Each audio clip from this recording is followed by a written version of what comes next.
सज्जन श्रोते हो, नेणिवेतील जाणीव व जाणीवेतील नेणीव यावर आपण काल बोलत होतो. तर आज त्याचं एक्सप्लेनेशन व्यवस्थित करत आहे, नीट लक्ष द्या. नेणिवेतील जाणीव व जाणीवेतील नेणीव म्हणजेच सत्य शोधनाचा मार्ग.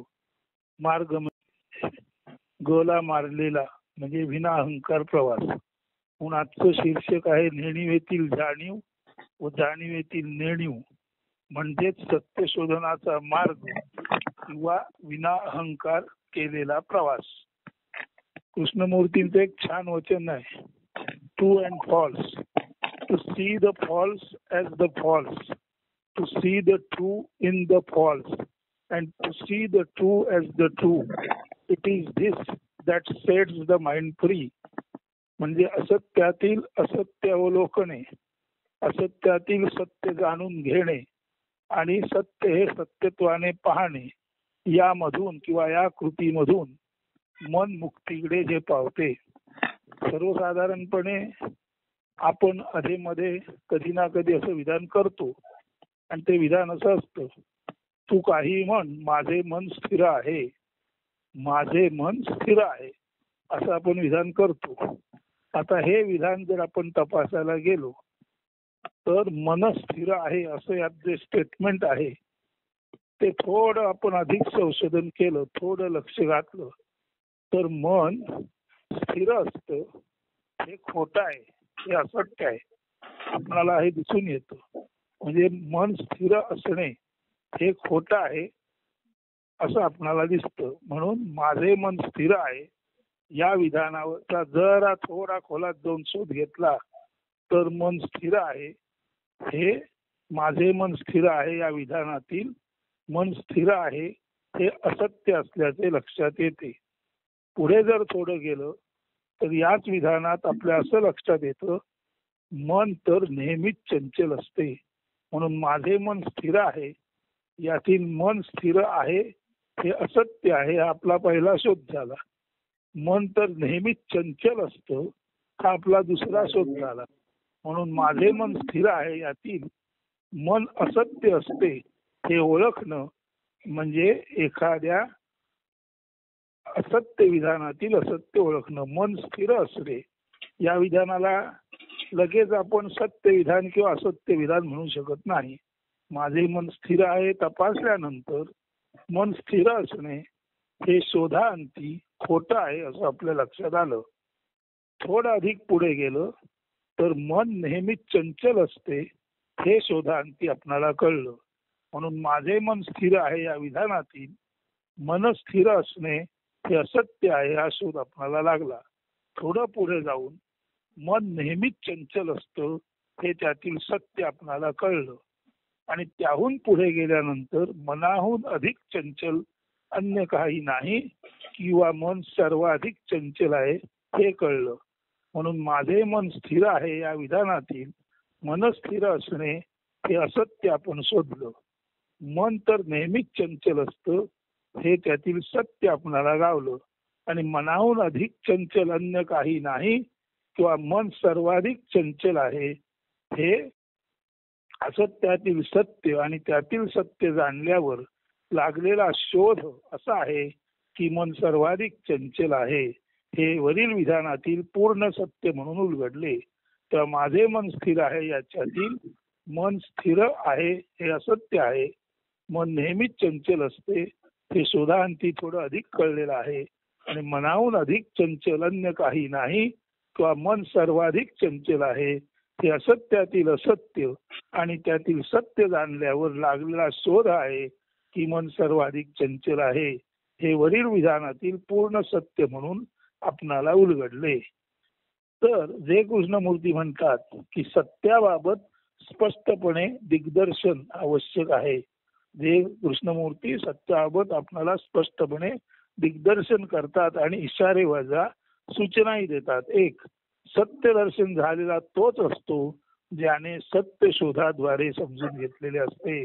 म्हणून माझे मन स्थिर आहे हे विधान ताबडतोब नाकारणे किंवा स्वीकारणे नाही, तर मन समजून घेताना मन स्थिर आहे हे असत्य आहे कळलं पाहिजे, ते चंचल आहे हे त्या असत्याच्या पाठचं सत्य कळलं पाहिजे. आणि मनाहून अधिक चंचल अन्य काही नाही किंवा मन सर्वाधिक चंचल आहे हे पूर्ण सत्य म्हणून आपणाला उलगडा झाला पाहिजे. तर माझे मन स्थिर आहे याच्यातील आपण असत्य पाहिलं, सत्य पाहिलं आणि मन सर्वाधिक चंचल आहे हे पूर्ण सत्य म्हणून आपणाला उलगडले.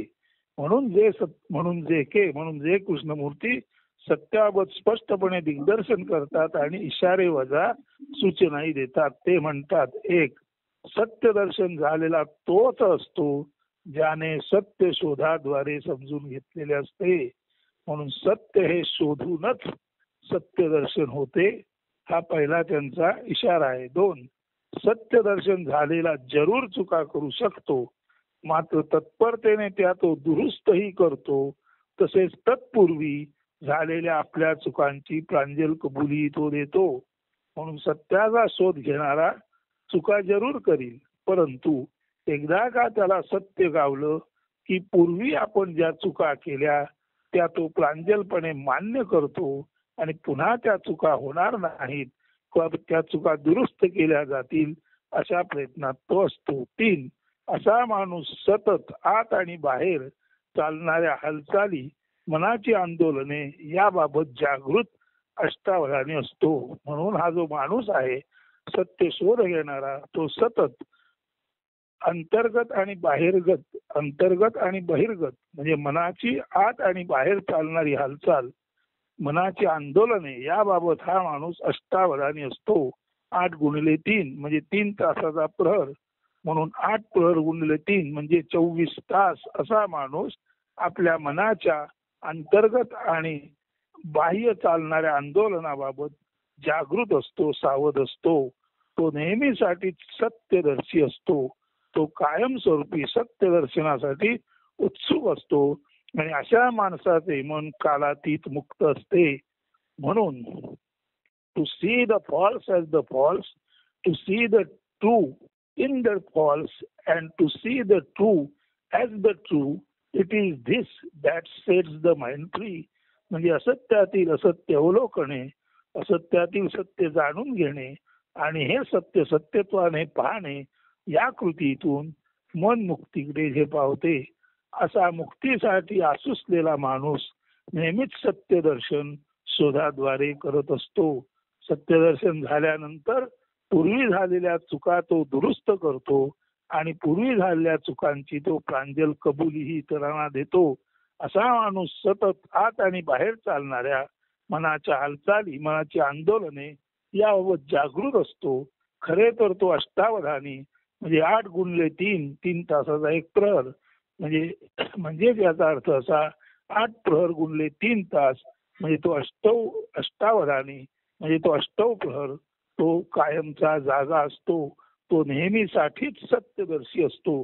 अशा माणसाचे मन कालातीत म्हणजे कालाच्या पलीकडे मुक्त, एखाद्या मुक्त विहंगाप्रमाणे, एखाद्या मुक्त गरुडाप्रमाणे अवकाशात म्हणजे मुक्ततेत संचार करीत असते. आता हे जे विधान आहे असत्यातील असत्य, असत्यातील सत्य आणि असत्यातील असत्य ओळखणे, असत्यातील सत्य जाणून घेणे आणि सत्य हे सत्यत्वाने पाहणे यामधून मन मुक्तीकडे हे पावते. हे जे कृष्णमूर्तींचं वचन आपणाला जे कृष्णमूर्ती आकलन 83-86 या 3 पानामध्ये वाचता येईल आणि नीट पुन्हा एकदा त्याचं मार्गदर्शन आपण त्या पुस्तकाद्वारे घेऊ शकाल. हे पुस्तक अर्थातच नारायण पाटणकर म्हणजे वक्त्याने लिहिलेलं आहे, ते आपणाजवळ असण्याची शक्यता आहे. आता हे जे विधान आहे त्याच विधानामध्ये नेणीव जाणीव याचा प्रवास आहे.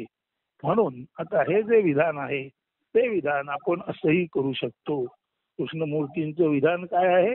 असत्यातील असत्य अवलोकणे, असत्यातील सत्य जाणून घेणे आणि सत्य हे सत्यत्वाने पाहणे यामधून मन मुक्तीकडे जे पावते.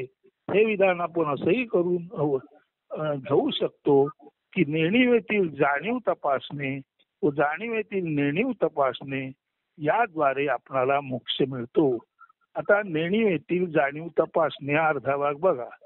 काय असतं सर्वसाधारणपणे आपणामध्ये अनेकानेक गोष्टी लपलेल्या असतात. त्या लपलेल्या गोष्टीबद्दल आपल्याला काहीच माहीत नसते. म्हणजे आपला बहुतांश जो बुद्धीचा गाभा आहे तो नेणिवेत आहे. आपलं बहुतांश ज्ञान हे लपलेलं आहे, नेणिवेत आहे. आपल्याजवळ बहुतांश अज्ञात आहे, ज्ञात नसलेलं आहे.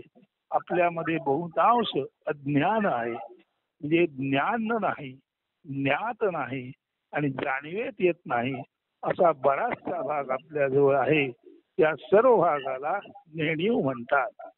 परंतु या नेणिवेतूनच थोडंफार दृश्य रूपाने आपणाला काहीतरी दिसते. ते दृश्य रूप म्हणजे आपण, आपला देह, आपल्या भोवतीचा संसार, निसर्ग, तसंच आपल्या चालीरीती, आपली संस्कृती, ह्याबद्दलचे आपले समज, गैरसमज आणि आपलं वाचन, माहिती याबाबतची आपली जाणीव. म्हणजे आपल्या नेणिवेमध्ये दृश्य संसार व विश्व, निसर्ग व कीडमुंगीपासून माणसांपर्यंतचे सर्व जीव, तसेच लोकवासना, देहवासना, शास्त्रवासना म्हणजे रीती, रूढी, परंपरा, त्यानंतर देहाचं सुरेखपण, देहाचं कुरूपपण, उंचपण, ठेंगूपण, गोरेपण, काळेपण अशा अर्थी देहाचं ज्ञान आणि शास्त्र वासना म्हणजे बऱ्याचशा पुस्तकातून वाचून आपणाला प्राप्त झालेले वाचिक ज्ञान. म्हणजे जे ज्ञान आपण स्वतः अनुभवलेलं नाही. ठीक आहे, पूर्वी कुणी तरी ते अनुभवलेलं असेल, परंतु आता त्यांचं परसेप्शन, त्यांची जाणीव आपण कन्सेप्शन म्हणजे एक नमुना, एक रचना म्हणून पाहतो आणि ती वाचतो आणि आपण म्हणतो आपणाला ज्ञान झालं. खरं तर या तीनही गोष्टींना शंकराचार्यांनी लोकवासना, देहवासना, शास्त्र वासना, बुडविती जना त्याची नियातिनी मुक्त राही जो वासना जयी वासुदेव तो. म्हणजे रीती, भाती, परंपरा, विधी, निषेध म्हणजे लोकवासना, काळा, गोरा, उच्च, नीच, त्यानंतर श्रेष्ठ, कनिष्ठ, नंतर उंच, ठेंगू, सुदृढ आणि अशक्त, याला देहवासना म्हणतात. आणि मी हे वाचलेलं आहे, मी ते वाचलेलं आहे, माझं हे पाठ आहे, माझं ते पाठ आहे, असं आपलं असलेलं पाठांतर जे आपण स्वतः कधी तपासून पाहिलं नाही त्याला शास्त्र वासना म्हणतात. तर लोकवासना, देहवासना, शास्त्र वासना बुडविती जना त्यजिनिया तिनी मुक्त राही जो वासना जयी वासुदेव तो. तर नेणिवेमध्ये आपणाला तात्पुरत्या स्वरूपात ज्या गोष्टी दिसतात त्या अर्थातच दृश्य संसार, विश्व, कीडमुंगीपासून माणसापर्यंतचे देह, त्यांच्यातील अनुबंध आणि खरं सांगायचं तर लोकवासना, देहवासना आणि शास्त्र वासना या तऱ्हेचं कंडिशनिंग हे आपणाला दिसतं. आणि हे जे आपणाला कंडिशनिंग दिसतं हे खरं तर नेणिवेतून बाहेर आलेलं दृश्य रूप असतं. म्हणून नेणिवेतून न जाणतेपणातून दृश्य रूपाने जे आपल्याला बाहेर आलेलं दिसतं तेवढं आणि तितकंच आपण शाब्दिक स्तरावर समजून घेतो.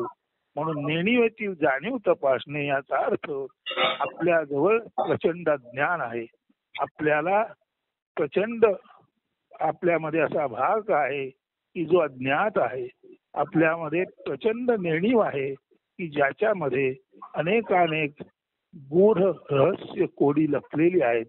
तेव्हा आपल्याजवळचा अज्ञानाचा भाग मोठा आहे, आपल्याजवळचा अज्ञाताचा भाग मोठा आहे आणि आपल्याजवळचा नेणिवेचा भाग मोठा आहे. परंतु अदृश्यातून दृश्य जन्माला यावे तसं हे जे विश्व आपणाला दिसतं त्या विश्वातील दृश्य संसार, कीडमुंगीपासून माणसांपर्यंत सर्व जीव, प्राणी मात्र, निसर्ग आणि अर्थातच लोकवासना, देहवासना, शास्त्र वासना ह्या ज्या आपल्याला जखडून टाकणाऱ्या शृंखला आहेत त्यांचं जे दृश्य ज्ञान आहे एवढंच आपल्याला दिसतं. म्हणून नेणिवेतून बाहेर आपण आलेलं जे आपण जाणतो ते दृश्य आहे आणि दृश्य हे कधी ना कधी अदृश्य होतो. म्हणून नेणिवेतील जी जाणीव आहे ती क्षणभंगूर आहे. नेणिवेतील जाणीव क्षणभंगूर आहे. म्हणून आपण जे जाणतो ते क्षण अत्यंत भंगूर आहेत, ते क्षुद्र आहेत, नाशिवंत आहेत.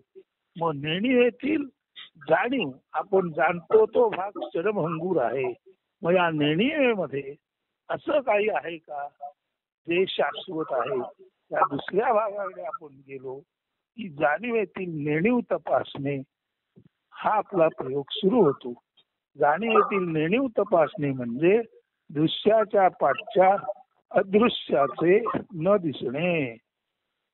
आपणाला दृश्य जाणीव म्हणून दिसतं, पण दृश्याच्या पाठी जो पाया आहे, अदृश्य आहे, ते आपणाला दिसत नाही. म्हणजे जाणीवेतील दृश्याच्या पाठी अदृश्याचं न दिसणं म्हणजेच जाणीवेतील नेणीव तपासण्यास आपण सुरुवात करणं. किंवा संसाराच्या पाठील, संसाराच्या मागील सार किंवा सार तत्व न दिसणं आणि ते पाहायचा प्रयत्न करणं म्हणजेच जाणीवेच्या पाठच्या नेणिवेला तपासणं.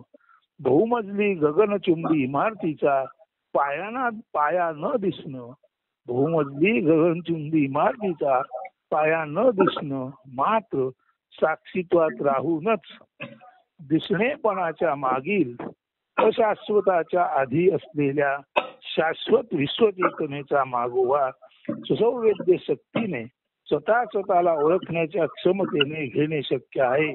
हा शोध हेच सत्यदर्शन व तेथे स्थिर राहणे म्हणजेच श्री निसर्ग महाराजांच्या भाषेत असणेपणाला ओळखा व असणेपणातच स्थिर राहा.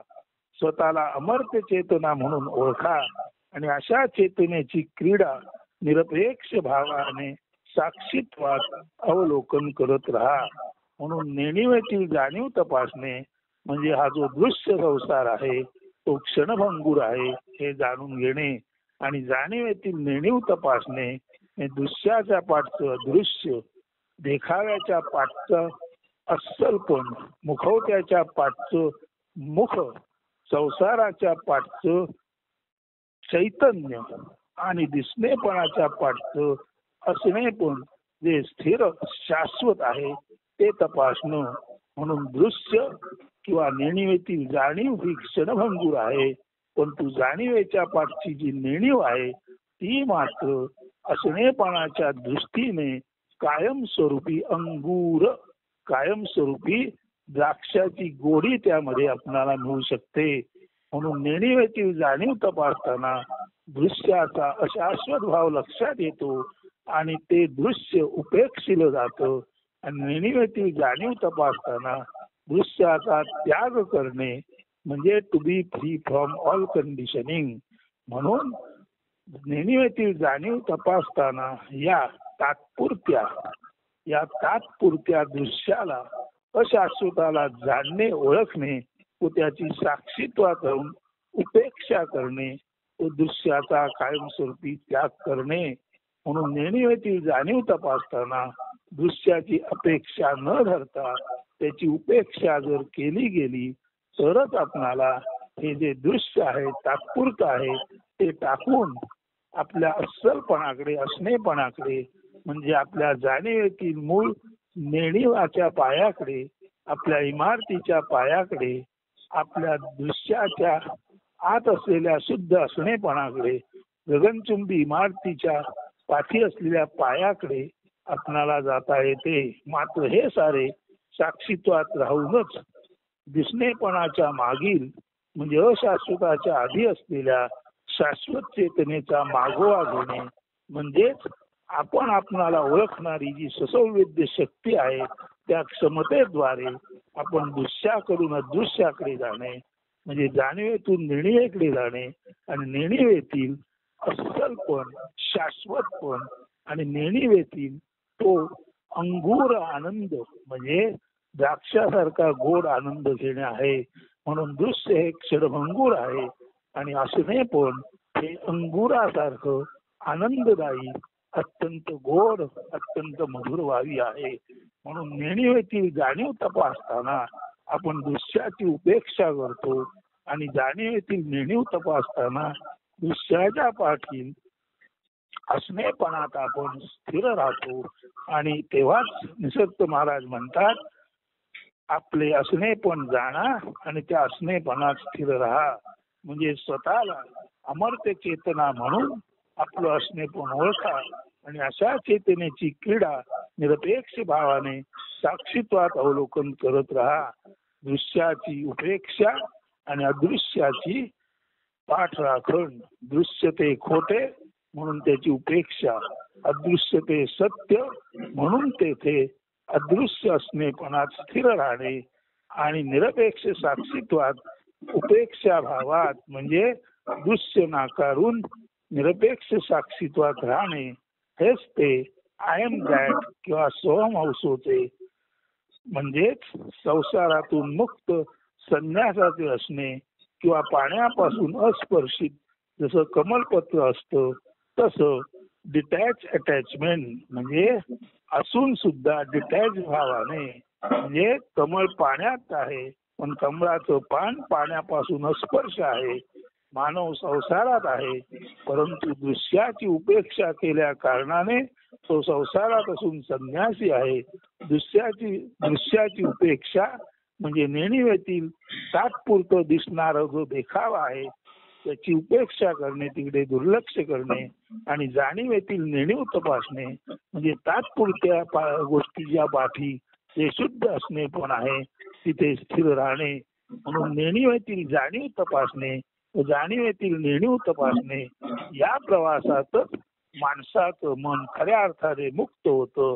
म्हणून कृष्णमूर्तींचं to see the false as the false, to see the true in the false and to see the true as the true, it is this that sets the mind free.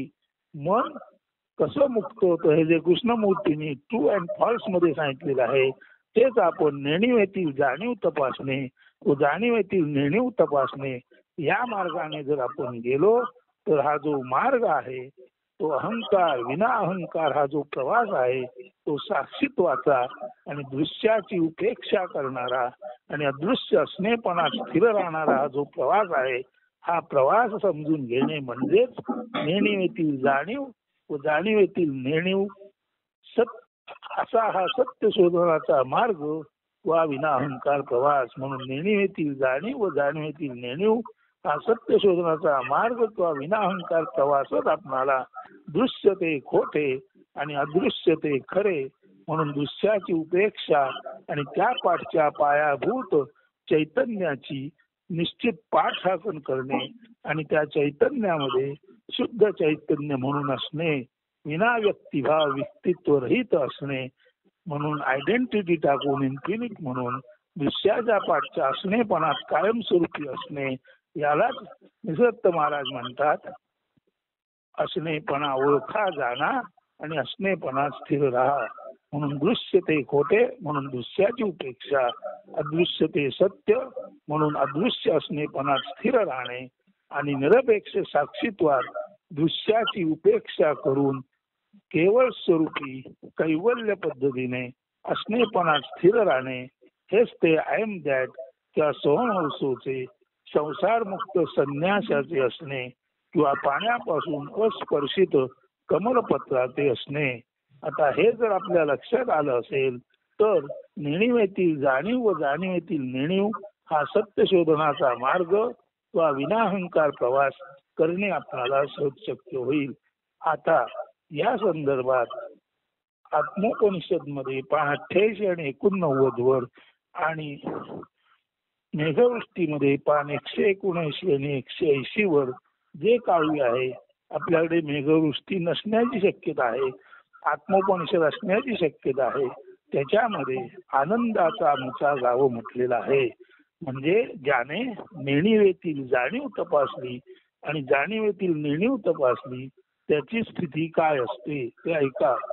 आनंदाचा मुचा गाव, आनंदाचा मुचा गाव, आनंदाचा मुचा भाव, एकानंद मुचा देव, नावा पुरता तो केशव, अर्थ भावी भक्ती धुंद आम्ही संत भजनी दंग एका केशवाचे पायी आता दुरी जाणे नाही प्रति एक एक पाहू तुझा भाव सांडून राहू लागू गळा प्रति एकी चिर सुखा सदावरती लिलेत अनेक दिसू मुळी परी एकची असू अलंकार भिन्न भासू सुवर्णात एकची असू किरणात भिन्न भासू आदित्यात एकची असू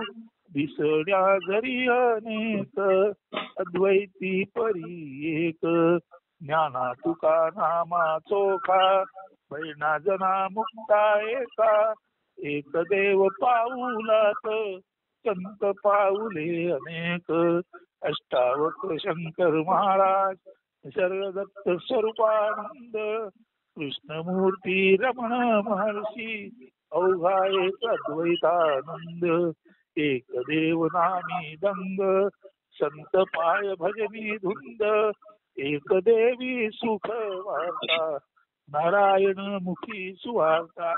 तर या नारायण मुखात अशी सुवार्ता आहे लिलेक अनेक दिसू म्हणजे दृश्य त्याची उपेक्षा करा मुळी परी एकची असू आणि अदृश्यामध्ये स्थिर राहा अलंकार भिन्न वासू दृश्याची उपेक्षा करा सुवर्णात एकची असू अदृश्यामध्ये स्थिर राहा किरणात भिन्न भासू दृश्याची उपेक्षा करा आदित्यात एकची असू चैतन्य म्हणून एक आणि एक असणेपणात असा दिसण्या जरी अनेक आम्ही अनेक दिसतोय दृश्य आहे त्याची उपेक्षा करा अद्वैती परी एक आणि अद्वैत किंवा अद्वय भावात शुद्ध असणेपणात आम्ही केवळ आणि केवळ विश्वचेतना आहोत तिथे स्थिर राहा. म्हणून नेणिवेतील जाणीव आणि जाणीवेतील नेणीव या काव्यात आलेली आहे आणि एका आणि एकमेवालाच अद्वैत भावालाच दिव्यत्वाचे लेणे ईश्वरी संपदा प्राप्त असून त्या देवालाच केशव असे म्हणतात. पण वास्तवात हे नावापुरतेच नाव केशव आहे. केवळ अद्वैत हेच सुखनिदान पूर्णानंद ठेवा असल्याची सुवार्ता नारायणमुखी किंवा त्याच्या लेखणीद्वारे त्या द्वैतच प्रकट करीत आहे. संतांचा भाव व गाव केवळ आनंद आणि आनंदच असतो. आज आता एकादशी आहे. एका पद्याने या निरूपणाचा शेवट करतो. ते पद्य आपणाला माहित आहे नेहमीच म्हटलं तर परत एकदा म्हणतो. ते पद्य स्वाभाविक असं आहे मम हृदयी बैसुनी हरी वाटदावी घडोघडी श्रीहरी नाव माझे पैल करी करीतो तुझ प्रार्थना शरण देवाना येणार इष्टानिष्ट काही न जाणे मजना समजे पुणे धुणे तव भक्ती विणना देणे घेणे करीतो तुझ प्रार्थना शरण देवा नारायणा धर्म कर्म वेद ज्ञान योगाभ्यास शास्त्र वचन सरोसारे पुरो केवळ तव मधुनाम करीतो तुझ प्रार्थना शरण देवा नारायणा भेद भावे जीवन खंतो समत्वी सदा नित्य विसावो गावो तव नित मधु नाम सुखावो करीतो तुझे प्रार्थना शरण देवा नारायणा शरण देवा नारायणा. येथेही धर्म कर्म योग ज्ञान म्हणजे शास्त्र वासना नाकारलेलीच आहे. भेदभाव झाल्यानंतर देह अनेकत्व नाकारलेला आहे. म्हणजे शास्त्र वासना, देह वासना आणि अर्थात इष्ट अनिष्ट म्हणजे लोकवासना, या तिन्ही वासना नाकारलेल्या आहेत. आणि या तिन्ही वासनांच्या पाठी वासनांपासून मुक्त असलेला, वासनांवर विजय मिळवणारा वासुदेव नारायण इथे म्हणजे शुद्ध असणे पण इथे प्रार्थिलेलं आहे. हे जर आपल्या लक्षात आलं तर नेणिवेतील जाणीव तपासणे आणि जाणीवेतील नेणीव तपासणे यामुळेच माणूस मुक्त होतो. किंवा असत्यातील असत्य जाणणे, असत्यातील सत्य जाणणे आणि असत्यातील सत्याचा पूर्णपणे शोध घेणे यामुळेच माणूस मुक्त होतो. हे कृष्णमूर्तींचं वचन आणि जाणीव नेणीवे संदर्भातले आपलं निरूपण किती तंतोतंत सत्य आहे ते पहा. आणि दृश्याची उपेक्षा आणि अदृश्य असणेपणात स्थिर शाश्वत विश्वचेतना म्हणून कायम राहणे हाच आजच्या या आषाढी एकादशीचा बोध, प्रबोध किंवा हाच संदेश जीवनात बाळगा. आणि आपलं जीवन पुढे कसं जाईल हे पहा. जीवन तर पुढे जाणारच. मनाकडे दुर्लक्ष करा, चंचल गोष्टीची उपेक्षा करा, दृश्याला उपेक्षित करा आणि अदृश्य असलेपणातील शुद्ध चैतन्याला पकडून तेच आपलं स्वरूप आहे, तेच आपलं आत्मरूप आहे हे जाणा आणि निश्चिंत असा. शुभ दिन, सुप्रभात सर्वांना.